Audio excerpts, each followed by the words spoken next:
নমস্কার দর্শক বন্ধু, আমি জ্যোতিষ সম্রাট শ্রী শক্তি। আজকে 2025 সালে কুম্ভ রাশির সার্বিক কিরকম ফল লাভ হবে সেই নিয়ে আমি কিছু আলোচনা করছি। সংক্ষিপ্ত আলোচনা।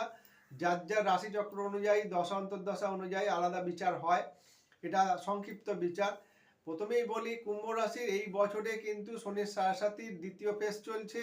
এই দ্বিতীয় ফেজ চলার জন্য কিন্তু দেখা যাবে যে আপনার নানান রকমভাবে কর্মে এবং শরীর স্বাস্থ্য নিয়ে নানান রকম বাধা বিপত্তি থাকবে।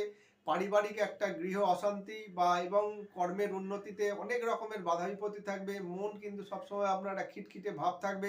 কোনো কাজেই কিন্তু সেই রকমভাবে মনোনিবেশ করতে পারবেন না, এরকম একটা জায়গা লক্ষ্য করা যাচ্ছে।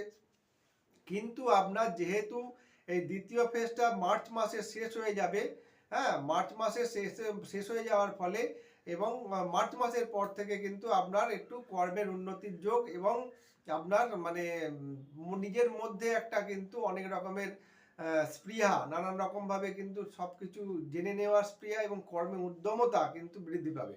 তবে একটা কথাই বলবো, কাউকে অর্থ ধার দেবেন না।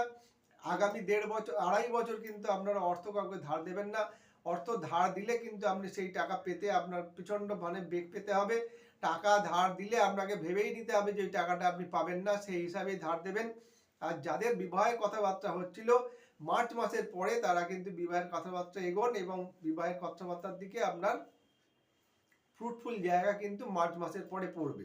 এবং এই রাশি কুম্ভ রাশির ক্ষেত্রে দেখা যাচ্ছে যে যেহেতু অষ্টম স্থানে কেতু অবস্থান করে থাকছে, এই কুম্ভ রাশির কিন্তু উটকো গুপ্ত শত্রুতার দ্বারা ক্ষতির সম্ভাবনা, উটকো ঝুট ঝামেলা, মামলা মোকদ্দমায় জড়িয়ে পড়ার মতন একটা কিন্তু সম্ভাবনা থাকবে। এবং জমি জমা সংক্রান্ত বিষয় নিয়ে আপনার একটা বিবাদ আসতে পারে। এটা কিন্তু আপনাকে নিজেকেই সচেতন থাকতে হবে, নাহলে কিন্তু আপনি ভুল পথে গিয়ে আপনার কিন্তু অর্থ নষ্ট হওয়ার যোগ লক্ষ্য করা যায়। এবং যেহেতু আপনার এই কুম্ভ রাশির দ্বিতীয় একাদশপতি বৃহস্পতি আপনার থাকছে চতুর্থভাবে, এই চতুর্থভাবে থাকার জন্য কিন্তু আপনার নিজস্ব কিন্তু একটু ফ্ল্যাট বা জমি বা বাড়ি, হ্যাঁ, গৃহলাভের যোগ কিন্তু লক্ষ্য করা যাচ্ছে। কিন্তু খুব সচেতনভাবে এগোবেন, কেন ভুল লোকের পাল্লায় পড়ে যাওয়ার কিন্তু একটা প্রবণতা আছে। নমস্কার দর্শক বন্ধু, সবাই সুস্থ থাকবেন, ভালো থাকবেন। আজকে আমার এই পর্যন্তই। আপনাদের রাশিচক্র বিচার করাতে চাইলে আমার সঙ্গে যোগাযোগ করতে পারেন।